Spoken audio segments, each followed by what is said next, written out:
Now, I'm not saying that the Grizzlies front office are a bunch of geniuses. Obviously, if they won the lottery in 2019, they would have taken Zion Williamson. But Ja Morant is dominating again. He will be an all-star for the first time this year. Now, we wondered if Ja should have gone number one over Zion when he won Rookie of the Year. But from his health to his play to the fact that Zion's probably going to leave New Orleans, Memphis dodged a bullet getting Ja over Zion.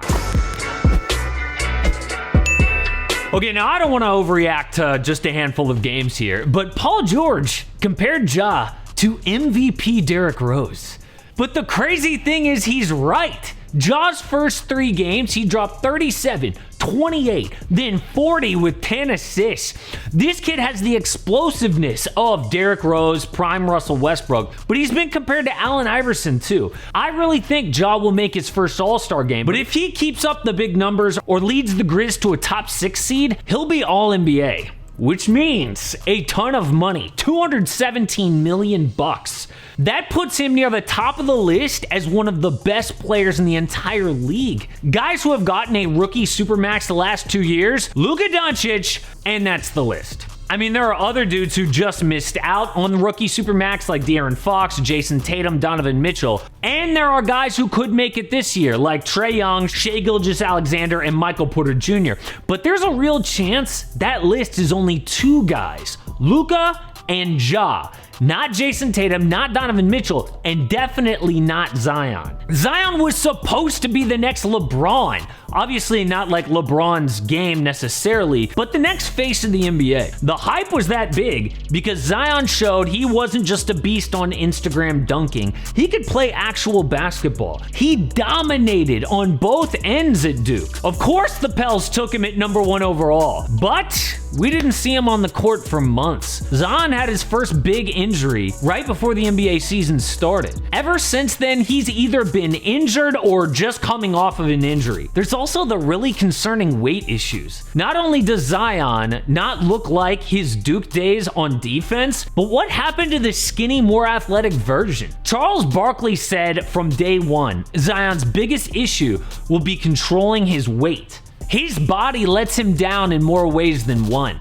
And my point about Ja's game is that he came into the league like dunking all over everyone, even though he's 6'3". He won Rookie of the Year, but you never know with those dudes. The league has a way of figuring out guys like that to stop one-dimensional players. Last year, he wasn't that good of a shooter, so we started to worry. This season, though, is different. 44% from 3. Now, I know that that's not going to be an all-year thing, but look at his three-point attempts. It's clear that his approach to the game has changed. He is up to 6 attempts per game. That is among, like, the best three-point shooters in the league. It is obvious that he made a commitment this summer to evolve his game so opponents can't slow him down, and so far it's working. Meanwhile, we are all wondering when Zion's going to start playing defense like we saw out of college. Seriously, what happened to that guy? Not only did New Orleans get unlucky with that, but now Zion's family is unhappy with the organization. I know Zion is telling people that he wants to be there, but like, let's say you don't believe the rumors.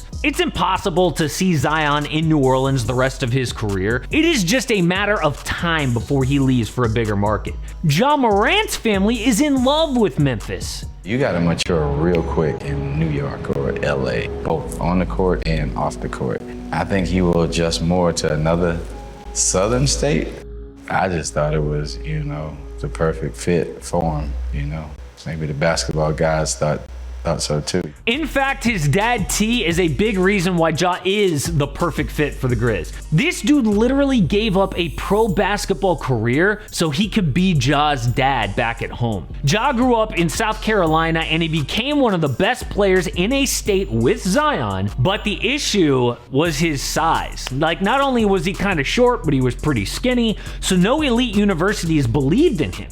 I mean, he just kind of looked like a small school guard, right? But the thing that they missed is exactly what we can all see now in the NBA. Ja has a furious, electric game and attitude despite his size. He is compared to like MVP D Rose or AI or Russ. It takes that kind of athleticism and fire to overcome being such a small dude. So by his freshman year at Little Murray State, it was pretty clear that the doubters were wrong. Ja dunked over a 6'8" player for maybe the dunk of the decade in college hoops. But the craziest thing about that play is that Ja actually drew it up himself. He saw how the other team was guarding him, so he took over for his own coach in the huddle. That high basketball IQ combined with that freakish talent is why Ja will earn All-NBA in his 3rd season. But in defense of Zion Williamson, I admit he is in such a bad position because of that organization. Their front office guy is David Griffin, who has made some really dumb deals. I mean, yeah, I loved the Lakers trade because he got Brandon Ingram,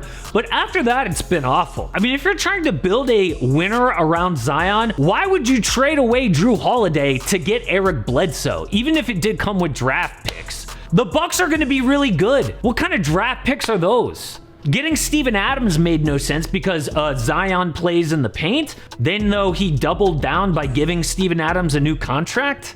Then he promised JJ Redick that he would trade him to an East Coast team to be close to his family, but then he dealt him to Dallas behind his back. That pissed off a lot of people, including Zion. Last offseason, David Griffin missed out on re-signing Lonzo Ball and getting Kyle Lowry. His big acquisition was Jonas Valanciunas and Devontae Graham. The Pels are a friggin' disaster. You know, there are really only 3 reasons that players demand trades. They don't get along with their teammates, they don't get along with the front office, or they're just tired of losing. It's almost never actually about money like you would think. I mean, dudes like Kawhi Leonard or Anthony Davis left millions of dollars on the table to get better teammates and a ring somewhere else. Zion probably likes the city of New Orleans, but the team is leaving him no choice. Right now, Zion is on his 3rd coach in 3 years. That is the definition of instability. Ja's franchise has been awesome.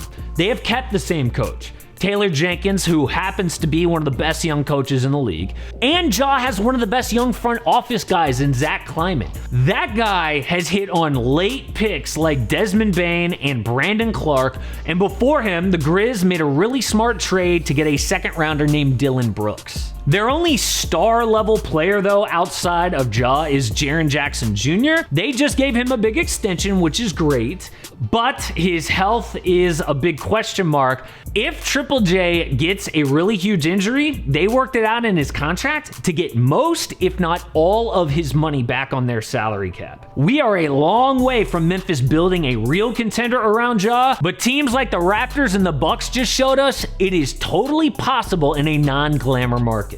Now, I know some of you are still going to think Zion has a higher ceiling than Ja Morant, and that is fine. But I think Zion's body health and organization will hold him back, and the Grizzlies dodged a bullet drafting Ja instead.